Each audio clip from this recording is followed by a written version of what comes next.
Hello, and welcome to the first episode of The Thinking Cup, a program giving you analysis and insights into different issues.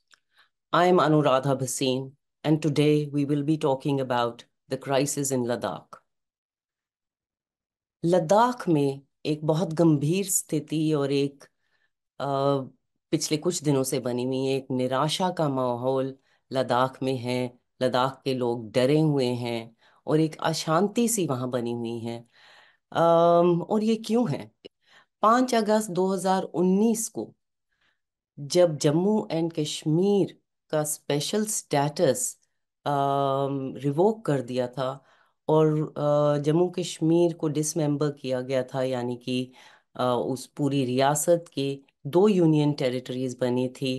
अ, उनको demote किया गया था और एक उनका status demoted status दिया गया था। तब लद्दाख के लोगों ने उसको सेलिब्रेट किया था, क्योंकि उनकी एक लॉन्ग पेंडिंग डिमांड थी कि हमें ये यूटी स्टेटस दिया जाए, क्योंकि वो जो पुराने सिस्टम में खुश नहीं थे, उन्हें लगता था वो डिस्क्रिमिनेटेड हैं, इसलिए वो इसकी डिमांड कर रहे थे।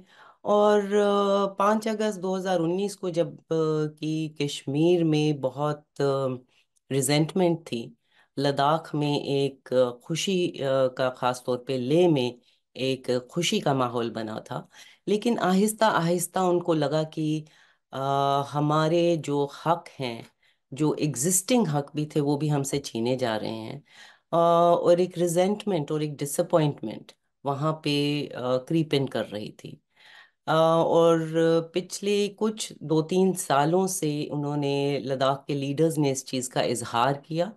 लेकिन इस साल की 3 फरवरी को एक मैसिव प्रोटेस्ट वहाँ पे हुआ। जो ये रिजेंटमेंट ने उसकी एक शक्ल ले ली। कड़कती सर्दी में लेह के टाउन में tens of thousands of people assembled, and ये कई दूर दराज इलाकों से आए थे। और ये कोई आसान चीज़ नहीं है, क्योंकि लद्दाख का एरिया बहुत वसी है। तकरीबन 60,000 किलोमीटर है, और वहाँ की आबादी सिर्फ 3 लाख से भी कम है। तो जब लोग दूर दराज इलाकों से वहाँ पे आए और कड़कती ठंड में आए, ये कोई आसान चीज़ नहीं थी उनके लिए। और वो इकट्ठा हुए और उन्होंने अपनी डिसअपॉइंटमेंट्स का इजहार किया, अपनी मांगें सामने रखी। और उनकी मांगें हैं, एक उनको स्टेटहुड का दर्जा दिया जाए। अब वो यूनियन टेरिटरी स्टेटस नहीं चाहते हैं, वो समझ गए हैं कि यूटी स्टेटस में उनके जो एग्जिस्टिंग हक हैं वो भी छीने जा रहे हैं। वो चाहते हैं constitutional guarantees under the 6th schedule of the Indian constitution. वो चाहते हैं वहाँ पे एक पब्लिक सर्विस कमीशन बने। वो चाहते हैं कि लद्दाख में जो एक पार्लियामेंट्री सीट है, अब उसके बजाय उनको दो पार्लियामेंट्री सीट्स मिलें। और पिछले कुछ 2 सालों से कुछ बातचीत का सिलसिला उनका नई दिल्ली के साथ, इंडियन गवर्नमेंट के साथ एक चल रहा था। और हाल ही में 3 फरवरी के प्रोटेस्ट के बाद इसमें कोई स्पीड पकड़ी। एक जो लद्दाख के जो लीडर्स, जो लेह डिस्ट्रिक्ट के और कारगिल डिस्ट्रिक्ट के एक साथ होके वो उनके साथ बातचीत कर रहे थे। उनकी एक सब कमेटी बनी जिसमें 6 मेंबर थे। 3 मेंबर ले एपेक्स बॉडी के और 3 कारगिल डेमोक्रेटिक अलायंस के। और कई राउंड्स हुए इनकी बातचीत के। लेकिन टॉक्स फेल हो गई। जो लद्दाखी लीडर्स हैं वापस आ गए और डिसअपॉइंटेड आ गए। उसके अगले दिन ही जो लद्दाख में एक जाने माने साइंटिस्ट हैं, इनोवेटर हैं, एनवायरमेंटल एक्टिविस्ट हैं, और बहुत सी नेशनल इंटरनेशनल रिकग्निशंस उनको मिली हैं, मैगसेसे से अवार्ड विनर भी हैं, सोनम वांगचुक। उन्होंने एक अपनी हंगर स्ट्राइक शुरू की 21 दिन की, कि अपनी मांगों को लेके, लद्दाख की मांगों को लेके। लद्दाखी लीडर्स ने भी, जिनसे हमने बात की, कुछ लीडर्स जो कारगिल डेमोक्रेटिक अलायंस के और ले एपेक्स बॉडी के, उन्होंने कहा हम सब इसमें यूनाइटेड हैं और हम सोनम वांगचुक के साथ हैं। और उन्हें लगता है कि दिल्ली ने जो उन पे दरवाजे बंद कर दिए और उनकी डिमांड्स को रिजेक्ट कर दिया, वो जेन्युइन डिमांड्स थी और उनकी फुलफिलमेंट बहुत ज़रूरी थी, क्योंकि वो उनकी एग्जिस्टेंस, उनके वजूद के साथ लिंक्ड हैं। और इंटरेस्टिंगली ये पहली बार हुआ है कि अम, लद्दाख के अंदर जो ट्रेडिशनल राइवलरीज थी, उन वो दो डिस्ट्रिक्ट्स के बीच में, लेह में और कारगिल में, अ, वो उनको ब्रिज कर दिया है नए इश्यूज ने, नए मुद्दों ने। और इन जितने भी लीडर्स हैं, चाहे लेह के हैं, कारगिल के हैं, पॉलिटिकल एक्टिविस्ट हैं, पॉलिटिकल ऑर्गेनाइजेशंस हैं, सोशल ऑर्गेनाइजेशंस हैं, ये सब एक प्लेटफॉर्म पे आ रही हैं एक कॉमन कॉज के लिए। और वो कॉमन कॉज क्या है? वो कॉमन कॉज है उनका सर्वाइवल, उनका वजूद, उनका अस्तित्व। क्योंकि बहुत कुछ स्टेक पे है उनके लिए। लद्दाख के लोगों को लगता है कि यहाँ बहुत कुछ स्टेक पे है। वो इस वजह से, क्योंकि ये एक बहुत पिक्यूलियर एरिया है, यहाँ की टोपोग्राफी बहुत मुश्किल है। ये एक हिमालयन बेल्ट तो है, लेकिन सबसे ज़्यादा इकोलॉजिकली फ्रैजाइल है। यहाँ की जो डेमोग्राफी है या पॉपुलेशन है, वो डिस्प्रोपोर्शनेट टू द एरिया है। और उनको लगता है कि अगर इकोलॉजी यहाँ की हैम्पर होगी, तो that will be a threat to their existence. दूसरी एक अहम चीज़ है कि जो लद्दाख की लोकेशन है, वो एक बॉर्डर स्टेट है। एक तरफ से पाकिस्तान एडमिनिस्ट्रेटेड कश्मीर से उसका बॉर्डर मिलता है वेस्टर्न साइड पे। On on the eastern flank वो चाइना के साथ बॉर्डर मिलता है। और 2020 के बाद वहाँ पे एक तनाव की स्थिति बनी हुई है बॉर्डर्स पे भी। तो ये बहुत सारे इसकी वजह से कंसर्न्स, जो इंटरनल और एक्सटर्नल डायमेंशंस हैं लद्दाख की, उसकी वजह से नए कंसर्न्स लद्दाख में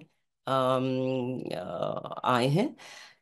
जो सबसे अहम एक जो कंसर्न है, कई अहम कंसर्न हैं, एक जो अहम कंसर्न है वो है इकोलॉजिकल और एनवायरमेंटल।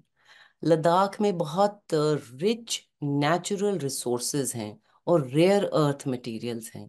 और लद्दाख में जो हाल ही में एक इंडस्ट्रियल पॉलिसी बनाई गई है, वहाँ पे लोगों को लगता है कि बहुत ही ज़्यादा पैमाने पे इन रेयर मिनरल्स की और नेचुरल रिसोर्सेज की माइनिंग होगी और इंडस्ट्री सेटअप की जाएगी लार्ज स्केल पे, जो कि वो fragile area, ecologically fragile area है, वो बर्दाश्त नहीं कर पाएगा।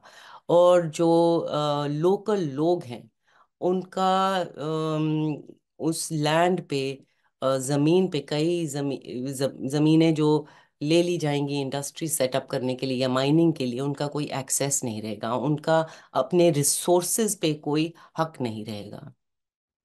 और भी बहुत बड़े पैमाने पे डेवलपमेंट प्रोजेक्ट्स शुरू किए गए हैं, जैसे रोड कंस्ट्रक्शन है। और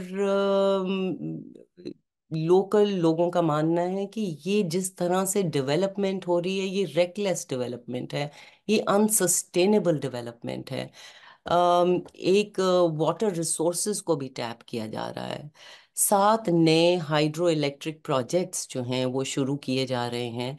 और ये डर है लोगों में कि जो भी पावर यहाँ से हार्नेस होगी, वो लोकल लोगों के लिए नहीं होगी, वो देश के दूसरे हिस्सों में भेजी जाएगी। लेकिन उसका खमियाजा जो है, इकोलॉजिकल खमियाजा, वो लोकल्स को भुगतना पड़ेगा।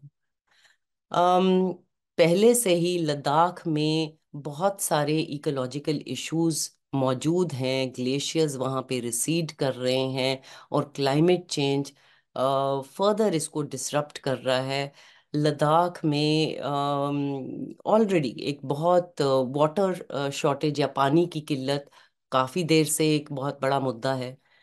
अम, और इस इकोलॉजिकल इश्यूज के अलावा और भी कई मुद्दे हैं, जैसे पॉलिटिकल डिसएनफ्रेंचाइजमेंट। जब आर्टिकल 370 रिवोक हुआ और जम्मू कश्मीर को दो यूनियन टेरिटरीज में तब्दील कर दिया गया, तब से दोनों यूनियन टेरिटरीज में एक सेंस ऑफ डिसएनफ्रेंचाइजमेंट है। लद्दाखीज जिन्होंने पहले इसको सेलिब्रेट किया, अब वो समझ गए हैं कि वो बिगेस्ट लूजर्स हैं। हालांकि जो जम्मू कश्मीर की यूनियन टेरिटरी है वहाँ पे भी लोग खुश नहीं हैं। अ, वहाँ पे एक असेंबली प्रॉमिस की गई है, और जिसके लिमिटेड पावर्स होंगे, पहले की तरह नहीं होगी, और अभी तक इलेक्शन उसके हुए नहीं है, कहीं नजर नहीं आई है। लेकिन लद्दाख में जो यूनियन टेरिटरी बनी है वहाँ पे कोई असेंबली नहीं होगी, और पहले की तरह जो पॉलिटिकली ऑटोनमस जो बॉडीज थी, एक Ladakh autonomous hill development councils of Leh and Kargil, जो उनको बहुत सालों की जद्दोजहद के बाद 20-25 साल पहले मिली थी, वो भी अब उनका मानना है लद्दाखीज का कि इसमें काफ़ी डाइल्यूशन आ गई है इसके पावर्स में, क्योंकि उनकी जो फाइनेंशियल रेवेन्यू और कॉन्स्टिट्यूशनल ऑटोनमी थी वो इरोड हो गई है, क्योंकि ये सब जो है वो ब्यूरोक्रेसी के अंडर अब आ गया है। उसके साथ साथ वहाँ पे लोगों को, खास तौर पे युवाओं को लगता है कि वो उनकी अपॉर्चुनिटीज जो हैं जॉब्स की, वो ख़त्म हो गई हैं। जैसे गवर्नमेंट जॉब्स हैं, उसमें जो गेजेटेड ऑफिसर्स की जॉब है, चाहे वो जेके बैंक की जॉब थी या जो Jammu Kashmir public service commission के थ्रू रूट होती थी, अब वो उसके लिए एलिजिबल नहीं रहे हैं। और अनएम्प्लॉयमेंट लद्दाख में पिछले कुछ सालों में बहुत ज़्यादा बढ़ गई है, तकरीबन 16% इसमें इजाफा हुआ है। और एक बहुत बड़ा मुद्दा है सिक्योरिटी का। जो लोकल डिसकंटेंट है लद्दाख का, उसके जियोपॉलिटिकल ओवरटोन्स हैं। इंडिया पाकिस्तान, इंडिया चाइना का जो बॉर्डर है ईस्टर्न लद्दाख पे, वो काफ़ी सेंसिटिव है। वहाँ का माहौल 2020 से, खास तौर पे जब इंडियन और चाइनीज आर्मी में क्लैश हुआ था गालवान वैली में, और उसके बाद से चाइना की आर्मी ने काफ़ी लैंड वहाँ का ऑक्यूपाई कर लिया था। उसके अलावा जो बॉर्डर के लोग हैं वो खास तौर पे बहुत इनसिक्योर फील करते हैं, क्योंकि वो कहते हैं कि पीपल्स लिबरेशन आर्मी जो चाइना की है, वो कई बार अंदर आ जाती है इंडियन टेरिटरी में, और उनको तंग करती है। तो ये एक बहुत बड़े कंसर्न्स हैं लोकल लोगों के लिए। और इसके अलावा एक कल्चरल कंसर्न भी है, जो लद्दाख के मुस्लिम्स के लिए भी है, लद्दाख के बुद्धिस्ट के लिए भी है। उनको ये डर है कि यहाँ पे जो हिंदुत्वाइजेशन हो रहा है लद्दाख का, वो बहुत तेजी से हो रहा है। ये प्रोसेस शुरू तो 90s में ही हो गया था, जब पहले बीजेपी के लीडर LK अडवाणी सिंधु यात्रा लेके आए थे। और अब इसमें बहुत ज़्यादा हिंदुत्व सिंबलिज्म उस रीजन में बहुत बढ़ गया है। और यही सब जो कुछ मुद्दे हैं, इनके बारे में सोनम वांगचुक ने, while he was on his hunger strike and still is, उन्होंने अपने अपने कई वीडियोस जो यूट्यूब पे पोस्टेड हैं उसमें शेयर किया। उन्होंने ख़ास तौर पे बात की कि सोल्जर्स का मोराल बहुत वीक हुआ हुआ है। और उन्होंने कहा कि जो लद्दाख में पोस्टेड रहते हैं सोल्जर्स, उसमें या लद्दाख स्काउट्स होते हैं ज़्यादातर, या सिख रेजिमेंट के, या गोरखा रेजिमेंट के। और लोकल जो लद्दाख स्काउट्स से हैं, लोकल्स का तो मोराल वैसे ही लो है, सिख रेजिमेंट का भी मोराल जो है उनके पर्सनल का, वो भी इम्पैक्टेड है। क्योंकि दिल्ली के बॉर्डर पे जो पंजाब के किसानों को का जिस तरह से उनको फेस करनी पड़ी रिप्रेशन, एट द बॉर्डर्स, या जो और उनका कहना है कि गोरखास जो हैं वो अब चाइनीज आर्मी की तरफ से लड़ रहे हैं। दूसरी चीज उन्होंने कही कि चांगथांग के जो कुछ शेफर्ड्स या जो पेस्टोरल कम्युनिटी के लोग वहाँ पे थे, उनके साथ मौजूद थे, उस हंगर स्ट्राइक के साथ जुड़े हुए थे। उन्होंने कहा कि इनके जो ग्रेजिंग ग्राउंड्स हैं वो एक तरफ से चाइनीज आर्मी लेती जा रही है और दूसरी तरफ से वो इंडस्ट्री के लिए या नए माइनिंग के लिए उन पे कब्जा किया जा रहा है। और उनका मानना था एक सिर्फ सोलर प्लांट जो पैंगोंग के पास लगा है, उसमें hundreds of square kilometre of land जो है वो लोकल लोग जो है वो उन्होंने उसको गंवा दिया है। और तीसरी चीज जो उन्होंने एक इम्पॉर्टेंट कही, उन्होंने कहा कि इंडियन मीडिया जो है वो लद्दाख की स्थिति जो बहुत गंभीर है, बहुत सीरियस है, वो उसको हाईलाइट नहीं कर रहे हैं। मीडिया जो है वो लद्दाख को इग्नोर कर रहा है। मीडिया के लिए 3 लाख लोगों का शायद कोई महत्व नहीं है। ये हम कुछ वीडियोस के जो उनकी क्लिप्स हैं सोनम वांगचुक के, वो आपके साथ शेयर करते हैं। आप खुद सुन लीजिए उन्हीं की ज़बानी वो क्या कहना चाह रहे हैं। आज तक जो मेन स्ट्रीम मीडिया है भारत की, उसने इस आंदोलन का जो उथल पुथल इस सीमा पर हो रही है इसका ज़रा भी जिक्र नहीं किया। सीमा पार से एक सीमा हैदर आती हैं तो उन पर सैकड़ों घंटे चर्चा होती है, मगर भारत, चीन और पाकिस्तान के सीमा पर लद्दाख, इस पर ज़ीरो चर्चा है। आपको पता है, मेरे ख्याल से तो आज भारत के इस सीमा पर हमारे सैनिक सबसे कमज़ोर स्थिति में हैं, क्योंकि यहाँ पर सबसे बड़े लड़ाकू माने जाते हैं लद्दाख स्काउट्स, सिख रेजिमेंट्स और गुरखा रेजिमेंट्स।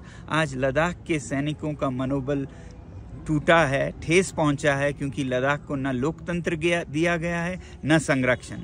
और दूसरी तरफ सिख सैनिकों का मनोबल भी कमज़ोर है, क्योंकि जो पंजाब में आंदोलन हो रहे हैं उसका असर उन पे भी पड़ता है। और गुरखा सैनिक तो अग्निवीर के चलते 4 साल को वो नकार रहे हैं, और वो अब उससे भी बुरा क्या हो रहा है कि चीन की सेना में भर्ती होने जा रहे हैं। तो वही सैनिक जो हमारे शक्ति थी, जिनके बारे में ये कहा जाता है कि अगर कोई कहे कि मुझे मरने से डर नहीं लगता तो वो या तो झूठ बोल रहा है या वो गुरखा है। आज वही गुरखा चीन की तरफ से हमसे लड़ेंगे। तो ऐसा उथल पुथल हो रहा है, मगर हमारी मेन स्ट्रीम मीडिया ज़रा भी चर्चा नहीं कर रही है कि ये लद्दाख की लड़ाई नहीं है, ये सच्चाई, सत्य और लोकतंत्र की है।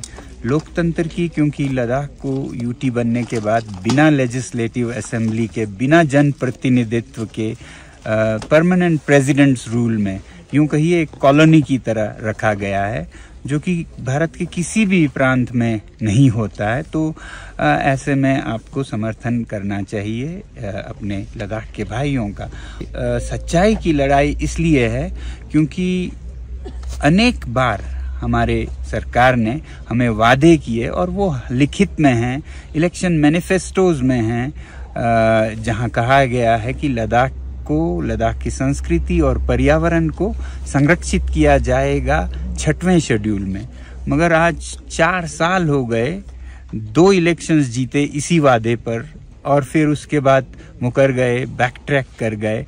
तो ऐसे अगर हम चुप बैठें तो ये हम पे धिक्कार होगा कि कोई वादा करे, उसका वादा भी हम पूरा न कर पाएं। तो वादा करने वाले से ज़्यादा जो बहक जाए और चुप रहे, उसका भी उतना ही गुनाह है। जुल्म करना गुनाह है, जुल्म सहना भी गुनाह है, जैसा कहते हैं। तो हमारी उम्मीद है कि इस सत्य की लड़ाई में सब जुड़ेंगे, क्योंकि जब हम कहते हैं सत्यमेव जयते, तो सत्य की जय होनी चाहिए। नहीं तो भारत एक नया मिसाल शुरू करेगा, मिथ्यामेव जयते, झूठ की जीत होती है। तो ये किसी के भी फायदे में नहीं होगा। और वैसे भी ये एक उदाहरण सिद्ध करेगा, अगर मैनिफेस्टोस का यही हाल होता है तो अगले चुनाव में जो वादे किए जाएंगे वो सब इसी हालत में होंगे। ऐसा न हो, इसलिए बहुत ज़रूरी है कि लद्दाख अपने वादे पूरे करवाएं। और हमें पूर्ण विश्वास है कि किया भी जाएगा, आज नहीं तो कल, क्योंकि हमारी उम्मीद है कि ये जो सरकार है, जो भगवान राम पर इतना आस्था रखती है, तो भगवान राम तो मूर्तियों में केवल नहीं, अपने आदर्शों में जीते हैं।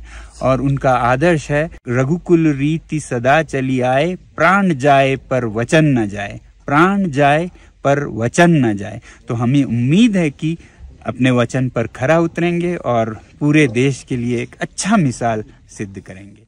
लद्दाख की लड़ाई सिर्फ कल्चरल लड़ाई नहीं है, कल्चरल राइट्स की लड़ाई नहीं है, पॉलिटिकल राइट्स की लड़ाई नहीं है, एनवायरमेंटल राइट्स की लड़ाई नहीं है। ये लड़ाई है उनके अस्तित्व की लड़ाई, ये लड़ाई है उनके वजूद की लड़ाई। अलविदा, and please subscribe to Kashmir Times YouTube channel and support independent journalism. Thank you.